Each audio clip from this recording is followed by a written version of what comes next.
Macron, Trump, Poutine, ce qu'il faut retenir aujourd'hui. Aujourd'hui, l'actualité mondiale s'est jouée à plusieurs niveaux.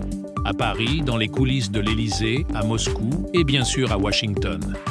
Trois noms dominent cette journée: Emmanuel Macron, Donald Trump, Vladimir Poutine. Emmanuel Macron frappe fort à Choose France. Ce lundi, Emmanuel Macron s'est exprimé depuis l'événement Choose France, un sommet économique stratégique qui réunit des dizaines de patrons étrangers au château de Versailles.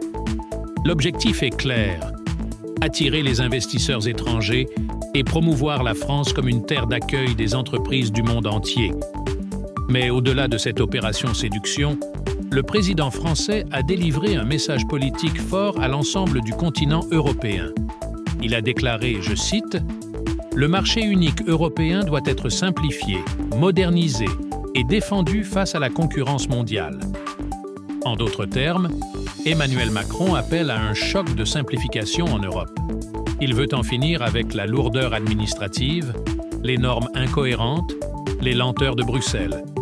Il souhaite une Europe économique plus rapide, plus compétitive, plus efficace. Ce n'est pas une nouveauté dans son discours, mais cette fois, le contexte est tout autre. Pourquoi maintenant? Parce que la pression venue des États-Unis devient de plus en plus forte. Parce que la Chine avance vite.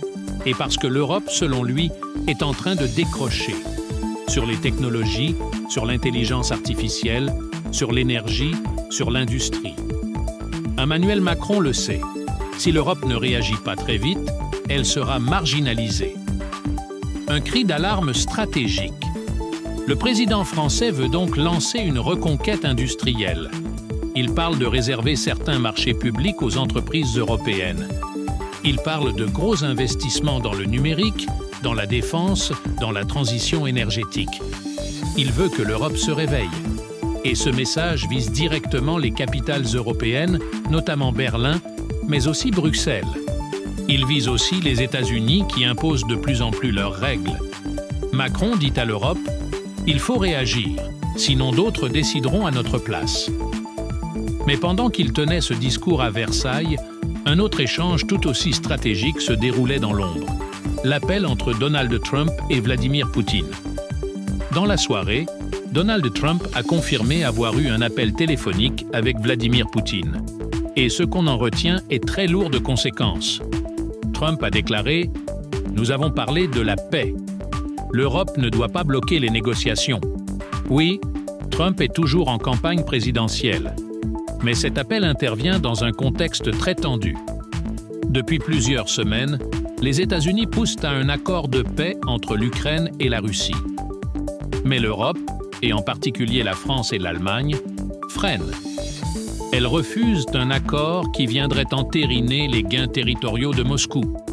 Alors Donald Trump avance seul. Il parle directement avec Vladimir Poutine. Il contourne l'Europe. Il impose son agenda. Ce que Vladimir Poutine a répondu à Donald Trump du côté russe, le Kremlin confirme également l'appel. Vladimir Poutine aurait dit être prêt à discuter, mais uniquement sur la base des réalités du terrain. Cela veut dire les territoires conquis doivent rester russes. C'est ici que la situation devient explosive. Donald Trump semble prêt à accepter un compromis, une paix gelée, un arrêt des combats sans retour des territoires à l'Ukraine. Une paix imparfaite, mais immédiate.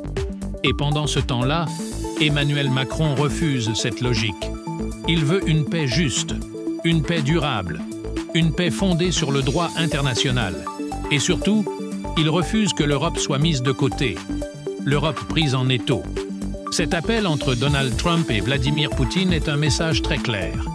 Washington et Moscou peuvent s'entendre sans l'Europe. Et cela met une pression énorme sur les capitales européennes déjà divisées entre elles. Emmanuel Macron veut redonner un cap à l'Union européenne, mais il sait que le temps presse.